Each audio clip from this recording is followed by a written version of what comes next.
The next topic, we continue. The next topic on the agenda is leveraging blockchain to address mobility challenges, where, when, why, and how to decentralize mobility management for the better. And it's going to be covered by our following expert, Philipp Sandner. He's the founder and head of the Frankfurt School Blockchain Center, FSBC. From 2018 to 2021, he was ranked among the top 30 economists by the Frankfurter Allgemeine Zeitung, a major newspaper in Germany. The expertise of Professor Sandner includes blockchain technology in general, crypto assets such as Bitcoin and Ethereum, decentralized finance, DeFi, the digital euro, tokenization of assets, and digital identity. Welcome, Philipp. Thank you for being here. And when you're ready, you can share your presentation with the audience. Thank you. Perfect. Thanks much, and also thanks for being so spontaneously. I had a little bit of a tech issue. My entire PC wanted to install a new operating system. This took a couple of minutes, but thanks for being so flexible. And Boyd basically and I now switched our presentation. Yeah, let me quickly share my screens. Can you see the slides? Does it work? Yes. Okay, perfect. Yeah, my name is Philipp Sandner. I'm working at the Frankfurt School of Finance, which is a university in Germany, and we are focusing on blockchain and finance use cases. So I would like to add the financial perspective here, digital euro, and so on. I would also like to add the tokenization perspective to mobility. So what others have been presented is basically the core around mobility, transporting, intermodal transports, and so on. And from my perspective, I would like to contribute the financial perspective, why this is important. So what we are doing at the Frankfurt School is primarily focusing on education. We do this, for example, with conferences, with study programs, and so on and so forth.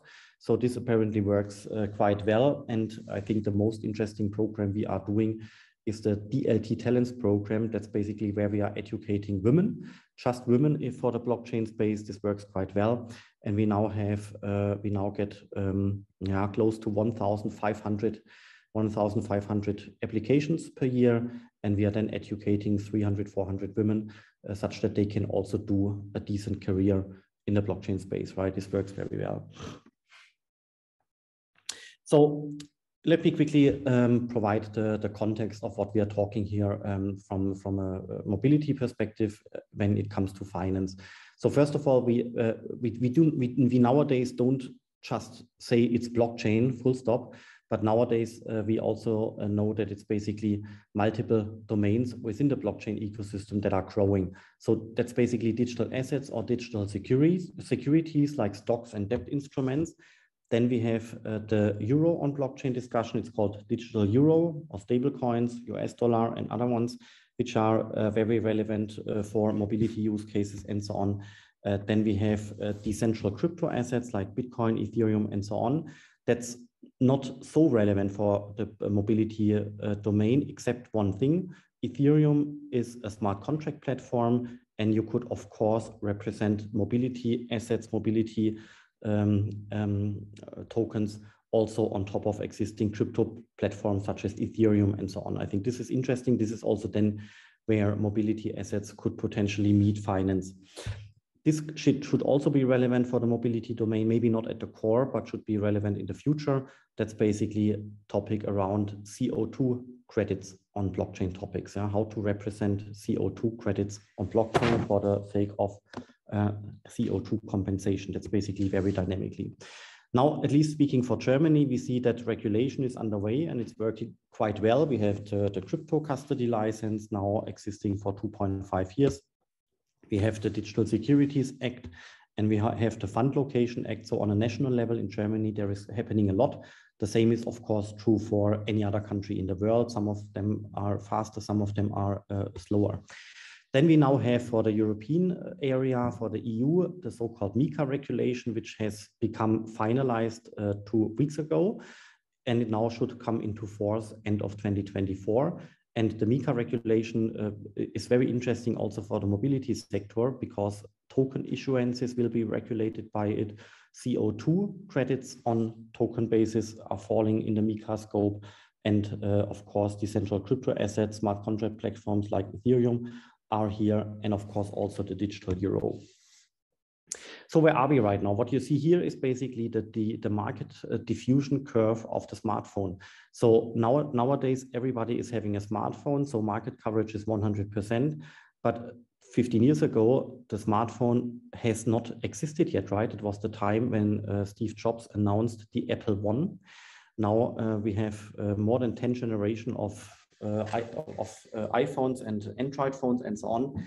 And they have been sold to dozens of countries, to billions of people, right? That's basically how market coverage of smartphones went from 0% to now 100%. Yeah, just to basically indicate the breadth of what's going on here. With blockchain technology and DLT, we are right now here. It's a little bit volatile, we know this, but we are right here in the very early beginning, and we can also expect the next super developments to hype. And hype should come back maybe next year or the year after. And at some point of time, 100% of valuable assets should be represented on blockchain systems, right? That's basically the vision which we could have. This is basically something I do not want to go into detail much, because I would like to not talk too much about crypto assets. But one point I would like to highlight. The crypto domain is very dynamic, and I think mobility is also creating an intersection here, not necessarily with Bitcoin, right? Bitcoin is a storage of value coin, and I would like to frame the entire tokens out there as single clusters or industries, right? There is the cluster of storage of value coins, that's Bitcoin and nothing else, right? It's basically Bitcoin as a token within the storage of value industry and nothing else. Then there is the cluster around smart contract platforms, that's Ethereum, Solana, Polkadot. That's existing infrastructure, which is strongly growing because thousands of people are pushing this and developing and coding here. This is basically the largest intersection with regard to mobility, because you can always represent mobility assets, mobility tokens on these smart contract platforms. While the storage of value cluster is a winner-takes-it-all cluster, it's just Bitcoin and nothing else. The smart contract platform cluster consists of multiple technical solutions, and market share is basically jumping upwards and downwards as with other industries as well. Some projects are gaining market share, some of them are losing market share, and basically it's a competitive game. That's relevant for the mobility industry. Then DeFi is not so relevant for the mobility industry. NFT can be relevant, but I'm not talking about all the images, the digital art narrative. I'm talking about representing assets in form of NFTs. And then there is the metaverse thing, which might be relevant to mobility, but not so much. But what you see here primarily is that all these industries within the crypto domain, they are leveling on top of each other, right? So no subsequent coming domain is basically replacing the previous domain. No, it's basically stacked on top of each other. So this also represents the growth of the crypto domain. And the most interesting point is the following. Nobody would have expected DeFi back in 2016. Nobody would have expected the NFT wave to happen as it happened. And nobody would have expected the metaverse to happen. So those domains which came to us have been coming to us not as expected, right? Also unexpected. Whereas those domains where we expected some growth, energy, manufacturing, mobility, and so on, these domains are also unfolding. That's why we are talking here today, but they are all unfolding in a probably slower and maybe also more sustainable way than the crypto domain. So what you can see here is that the agenda of regulators, the agenda of large-scale companies, and the agenda of associations of what should have happened, and also consultants, by the way, the agenda of what should happen when did not happen as expected, but rather things came to us, you can see it here, which were not expected, right? So what I would like to mention here is consulting companies have been dramatically wrong. This also concerns this slide here. You see here the illustration of the Bitcoin network, could also be the Ethereum network. It's a decentral structure, right? You could also call it decentral protocols. It's geographically dispersed. And you can also frame it a worldwide infrastructure of computing nodes switched together. You can define Bitcoin and Ethereum basically as worldwide networks. I think that's very important because people very often still not have really understood it. For some people, Bitcoin is the software or the computing node or a miner. That's not true. Bitcoin is the worldwide network of thousands of nodes being switched together. And Bitcoin cannot technically be stopped because it's created in a way that it's redundant. That makes it a very interesting infrastructure, the same way for Ethereum, for example, where you can put assets on top of it because these assets will be there tomorrow as well. This needs to be opposed to enterprise solutions, as you can see here on the right-hand side. So you see here, for example, a consortium of banks, a consortium where only selected parties can participate. So here, that's very interesting. You have a legal body like an association or a foundation or a company, which is responsible for orchestrating this network and the consortium, right? That's the task. And on the left-hand side, you do not have such consortiums. On the left-hand side, it's pure technology sitting on servers. On the right-hand side, you have this technology being wrapped into an organization. But concerning mobility now, I think many expectations have not been met. So also you can see here, enterprise blockchain systems have not held what they have been promised. Everybody here in the call know the projects called Hyperledger in various forms, R3 Corda and so on. But with beginning of Corona, that's 2.5, 2 point something years ago, all these enterprise blockchain systems basically have faded away and it became very silent, right? This doesn't mean that crypto alone is on the rise, but now people have learned to basically combine legacy assets like tokenized real estate, mobility assets, shares, debt instruments, securities, and so on, how to combine all these legacy assets with public blockchains in the form of Ethereum and so on. Yeah, but to be honest, the base layer of enterprise blockchain systems, I would argue, is dead and it will not come again. You see this by the numbers. You have a daily transaction volume of 80 billion day by day in the crypto networks, Ethereum and so on.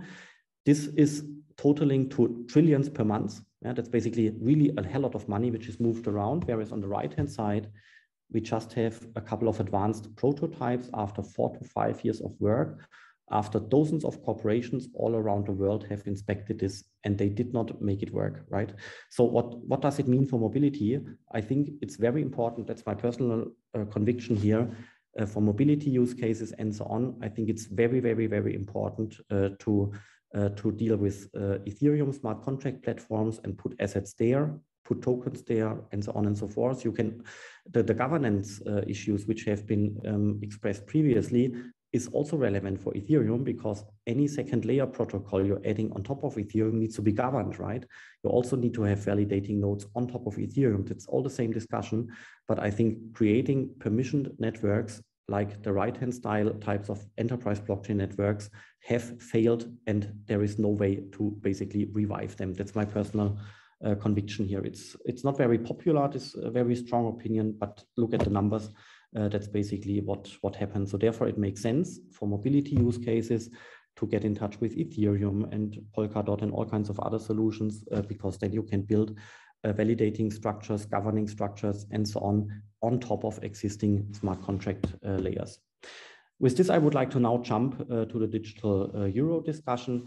And I would like to explain to you why I think the digital euro is very, very, very important, especially in the form of stable coins. So how is a transaction of securities working? Imagine party A would like to sell some shares and, please do the abstraction here. It could also be a mobility company selling a mobility service, right? It doesn't need to be capital market products. It could also be a service or a product offered by a mobility company. Party B will pay for it. So there will be a clearinghouse in the middle who is basically doing the entire process and orchestrating it, like the approval process. Then money goes towards the mobility company or the seller of the shares, and the service or the product or the shares is moving over to the purchasing party, right? It's a multi-step process which involves shares and money, and the delivery of services, that's the shares, is organized in a different silo IT system like the money transferal, which is handled by credit card payments or IBAN accounts and so on. So why does it matter? Because in a blockchain world, we have one and the same DLT system where you have many assets on top of it. You have money on top of it, that's a stable coin. You have shares on top of it, that could be like a service, also operated by a mobility company.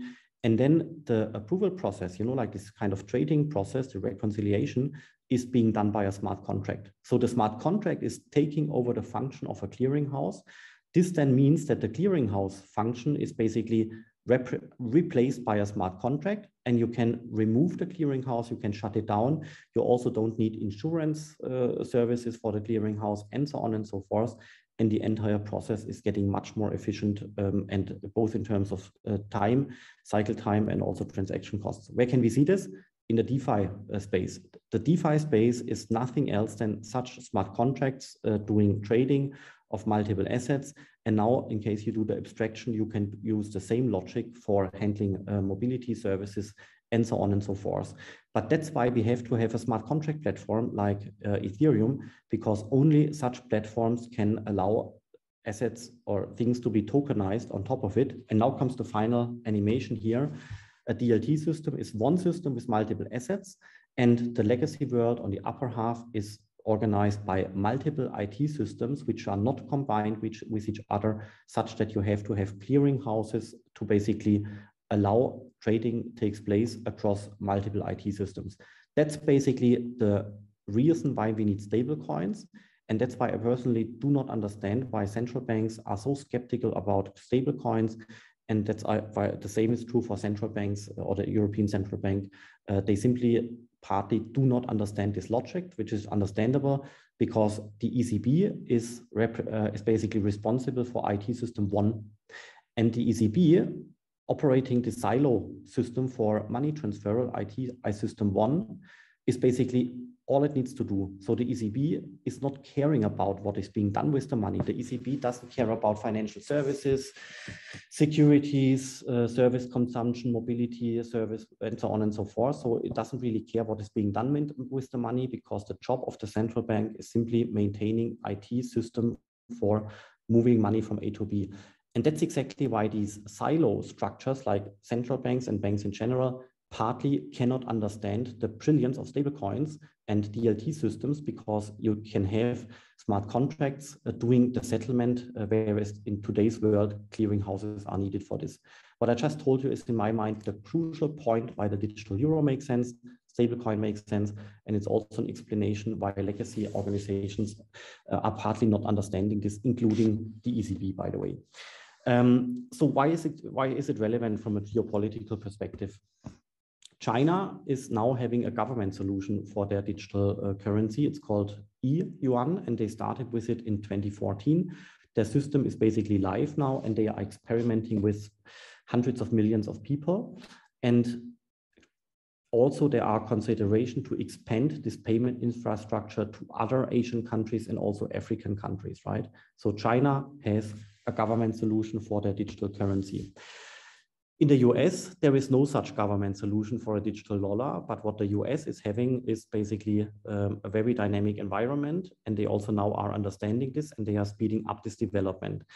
They also have US dollar reference stablecoins with more than 150 billion transaction volume day by day. So you could argue here that there is a private solution for the digital dollar. So we can see here, there is a solution for China, and there is a solution for the US dollar, and there is no solution for the digital euro. Europe is having some advanced prototypes. The European Central Bank acts very slow and also partly going into the wrong direction, as I have explained previously. Luckily, there are some national central banks which are doing some advanced prototypes, but also the negative interest rates of money and also the high hurdles of the MiCA regulation will lead to the situation that there will no growth of euro stablecoins. So for Europe, I have to say, unfortunately, that there is no government solution and there is no private solution. And that this is basically also a problem for mobility. applications, because in case you would like to include the digital euro, you can't because it doesn't exist, right? So therefore, please keep this in mind. In case there are mobility applications coming and use cases make sense, also think about experimenting with such projects and prototypes outside the European Union. Because of this, Circle is a US company which is now launching a euro stablecoin outside Europe. So it's a stablecoin issued by a US company and also maintained by a US bank. And given the current rules of MiCA, this euro stablecoin will also primarily be used outside the European Union. And imagine this, you know, it's from a European politics perspective, it's basically pretty poor what happened here. But for us, building something, for us doing mobility use cases and other things, it can be interesting because you just have to go to Switzerland or to the UK or to other countries outside the European Union, such that you can then more easily within the European Union in a peer-to-peer manner, use this euro stablecoin to, at least in prototypes, build something where the euro is done as a digital euro. But it's not the real digital euro. It's basically a euro surrogate coin because it's not regulated according to the MiCA so far. It might be, but not now. But still, it's a good enough proxy to experiment with in prototypes. That's what I would like to show here.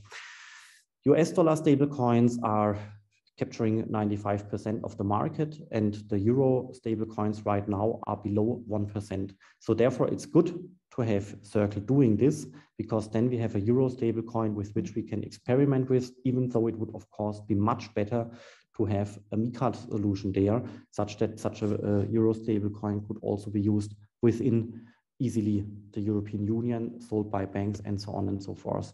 You see here that stablecoins are on the rise. It's a phenomenon which basically picked up in trends in 2020. You see especially the orange line and other lines which are going basically vertical, right? So they are growing, and it just needs a little bit of more time until the market cap of US dollar stablecoins reaches 200 million, 300 million, 400 million, and so on. And the euro stablecoins, you see it here in the market cap column, is basically way below 1 billion. It's basically tiny projects out there which work, but I think much more needs to be done here to make people understand that Europe needs to speed up here. And the workaround for us when we want to build something is using these stable coins, which you can see here, using Circle's product to at least finish the building of prototypes with the digital euro involved. You can see it here. Circle on the Block Explorer is doing some experiments here. You see this very nicely here, that minting and burning is being done for this euro coin, as they have called it. Yeah, why does it make sense also from a mobility context? Now imagine there is Siemens. Siemens most probably will have difficulties using these stable coins because there is no bank in Europe offering this. But please now listen, it's very interesting. What Siemens could do is they set up a subsidiary outside the European Union, that could be in Switzerland or in the UK. And those subsidiaries then could handle stablecoin transaction in euro denomination, for example, moving money from Europe to South Africa within 10 or 20 seconds. Yeah, it would be possible. And then Siemens Germany, Siemens Switzerland would do a traditional legacy IBAN transaction, you know, like to settling money within the corporation. But for leveraging stable coins, Siemens could go outside the European Union. You could do the same with mobility use cases and simply do it as a bridge with a solution in Switzerland, for example, or in the UK. Just as an example, right, to make it very illustrative what's happening here. And in case I may, I can add two more mobility use cases at the end, even though the Q&A round might be then 2-3 minutes shorter. I would like to highlight that things are really moving and a lot is happening here. So what you see here is one tokenization company, which is launching in the next couple of weeks, and they will launch this car wrapped into securities such that I, as Philipp, could purchase a share, a real share of this car for 18 euro. So I pay 18 euro per share, and then I would own a fraction of this share. In the future, this could also be other assets from the mobility domain. That's now a vintage car for storing value, but it could also be other assets in the future. So what happens here is basically that tokenization now picks up. We had Horizon 1, that's crypto assets, that works very nicely.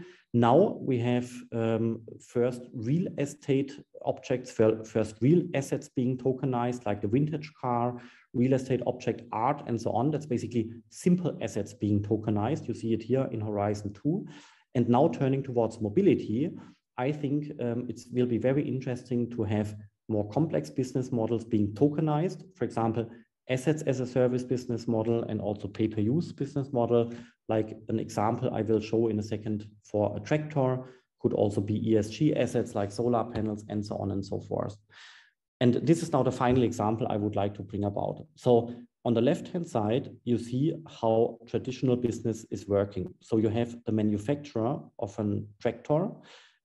The manufacturer is having a bank in the background. So the manufacturer is having a loan and pays annuities to the bank.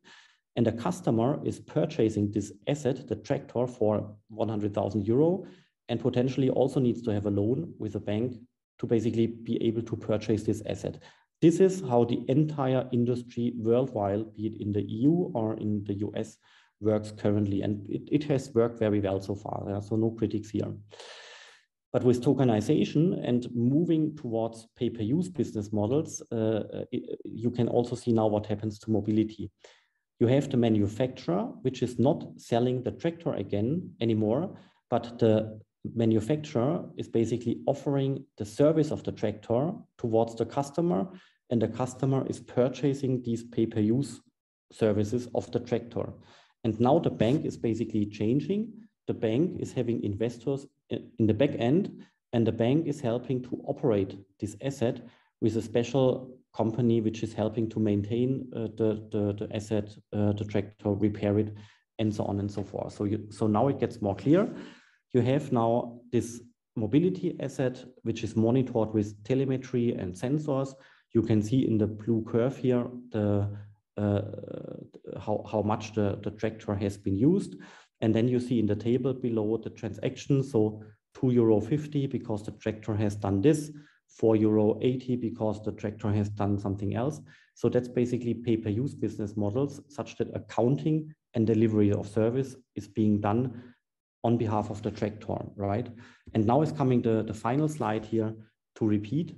You have the traditional business model where a tractor is being sold, and the tractor is then owned by the customer, and it's in the balance sheet of the customer for 20 years until it's fully depreciated. So this entire tractor transaction is finalized and done after 20 years. Yeah, because then the tractor is put out of the balance sheet and it's fully depreciated. In the future, I think we are moving towards a pay-per-use model such that the tractor is doing something. For example, the tractor in the winter is putting out road grid on the street, and there is also directly an insurance involved, and selling 1 kilometer of putting road grid on the street with an insurance then costs the customer €4.50, for example, right? It's a future business model of pay-per-use. And what happens now on a higher level, more abstract level is the following, and that's interesting from a mobility perspective. You see an integration taking place for delivery of service, payment, and accounting. Yeah, so delivery of service, payment, and accounting is being integrated. And now comes the key point here. This entire transaction is finalized after the tractor has driven 1 kilometer, because then the tractor has delivered its service. Payment is automatically done, €4.50, and sending out an invoice, accounting in the balance sheet and so on, is also directly finalized after 1 kilometer, right? I think this is basically what is very, very, very interesting to note here, because it really changes the nature of how business is being done, business models, and so on and so forth. It has a payment influence, yes, but I think it's interesting to imagine such payment style business models when you combine them with mobility, energy, and other things. Yeah, with this, I would like to close the presentation, and hopefully I didn't took too much time. Thank you, Philipp. There is a lot happening in the crypto space, as you told us, and thank you for sharing with us all the work you are doing at the Frankfurt School Blockchain Center. And for sure, those examples will help us, will help the audience to see where we can get in the space. So now is time for Philipp's questions and answer session. But first of all, I'm going to share with you the third Mentimeter. Mm-hmm. Philipp, please, can you stop sharing so I can?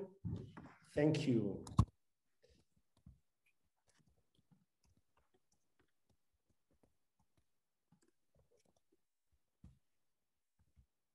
Sorry.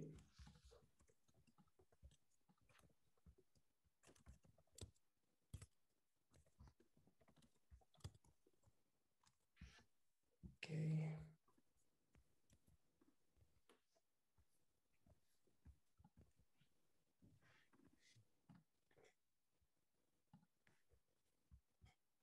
Okay, so how familiar are you with blockchain technology? Okay, I'm going to copy the link on the chat too.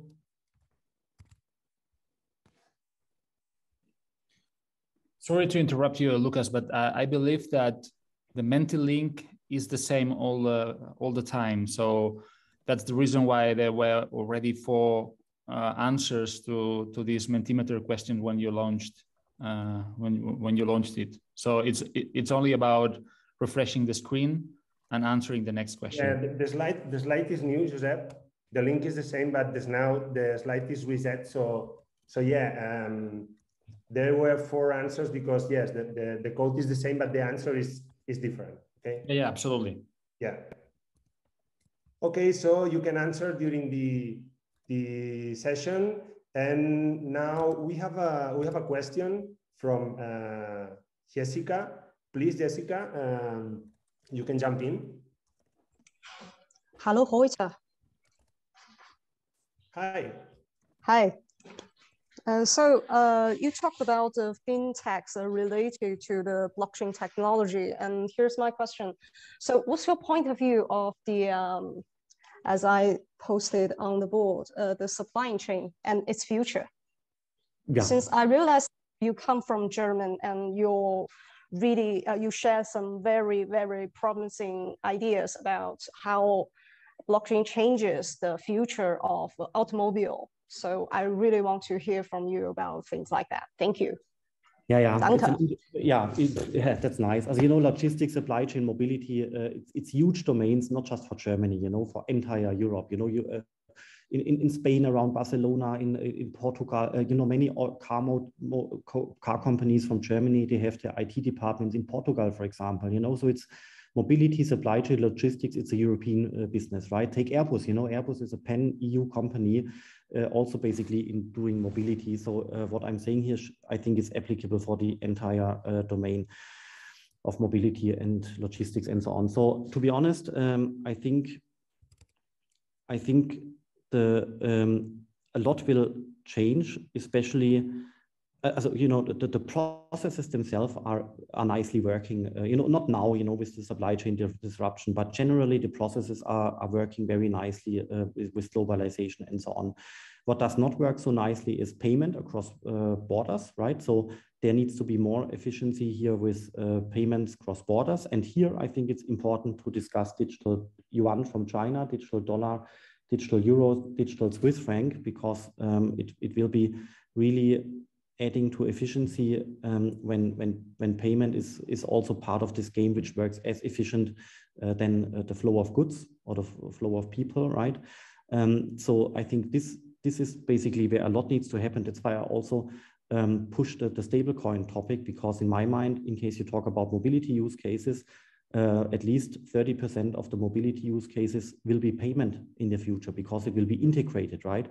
And in case you integrate it, it doesn't matter if you talk about mobility, supply chain, logistics, it's all the same, because you integrate the service which is happening with with the payment, and you're streamlining it both in a synchronized way. That's basically my key thought here concerning mobility, concerning supply chain and logistics. You know, in case you order something on Amazon, it works extremely well, right? So I don't know. I don't think that blockchain can improve it here. But what can be improved is things like 3D printing, right? In case you are combining payment networks and 3D printers and blockchain, you can basically pay €3 and then the 3D printer is doing something. And in case somebody is disconnecting the 3D printer from the network, then it will self-destroy itself, the 3D printer, right? So I think with blockchain technology, you could combine 3D printing towards payment. It will take 2, 3, 4 more years, but I think amazing possibilities will come out of it, affecting supply chain and logistics and also manufacturing with the 3D printing stuff. Yeah. But again, you know, it will take more time. And the business model thing with pay-per-use could also be applicable to trucks. Then it's supply chain. It's not just mobility in terms of agriculture and a tractor. It's easily applicable to trains, buses, trucks, all kinds of vehicles in logistics and supply chain, such that this kind of device is only doing something when you pay for it, right? Take an autonomous truck. The autonomous truck is driving through the entire European Union from Sweden to Portugal, transporting something forth and back, and the truck is only driving when you pay it. Yeah, so you pay the truck €4.50, then it's taking your parcel from Sweden to Portugal, right? And again, this would require the truck to be participating in payment networks. And to some degree, again, stable coins could be interesting here, right? So I think this is basically my main take here. I think mobility makes extremely much sense, supply chain, logistics also, but we should not just focus on the prime mobility use cases in itself, but we should combine how business is being done there, such that the business model and also the payment stuff is getting more relevant here. Thank you for answering the question. Danke, meine Freunde. Yeah, that's nice. Thanks. But maybe a last remark here. You know, you ask about the car industry. To be honest, I don't think the European industry to be prepared for the future. Be it BMW or Daimler and so on. You know, they are not thinking too much into these directions, right? There needs to be like an entire new wave of digital transformation, such that these companies are also speeding up their thoughts and their developments, right? So right now, it all feels a little bit old-fashioned. Thank you, Jessica. Thank you, Philipp. And we have another question from Patrick. What is your take on Constellation and what is your take on XRP? Philipp, please. Yeah, I'm not. I know that it's a huge ecosystem, right? And people are like addicted by it, at least within this community. So there is something to build upon. But besides this, to be honest, I think that smart contract platforms like Ethereum have moved ahead because much more people are programming in these open networks, right? You have estimated 100 to 200,000 people doing coding of all kinds of Ethereum applications day by day.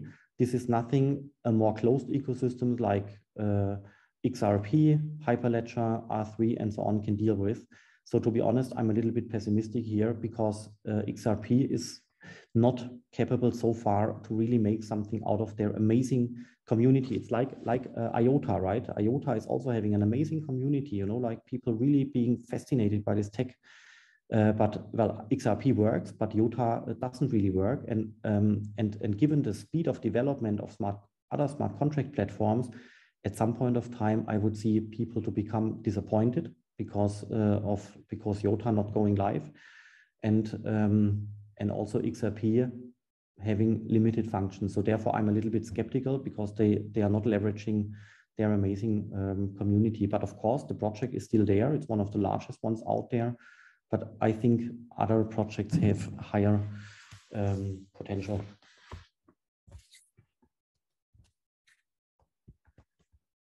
There is a third question from Patrick. We are really tight on the schedule, Philipp. So The question is in reference to Circle Digital Euro. I don't think there is zero transaction cost using it cross-border. The gas fees can be whatever during certain times per day. If you can really quick give an answer to Patrick, please, Philipp. I missed, there was some noise in the background. Can you repeat the question? Yeah, in reference to the Circle Digital Euro, Patrick, don't think there is zero transaction cost using Ether cross-border. The gas fees can be whatever during certain times per day. Yes, exactly. That's exactly the point why I'm very keen on these smart contract platforms. Due to the competitive pressure within the smart contract platform cluster, you also should see transaction costs to fall as time is passing, right?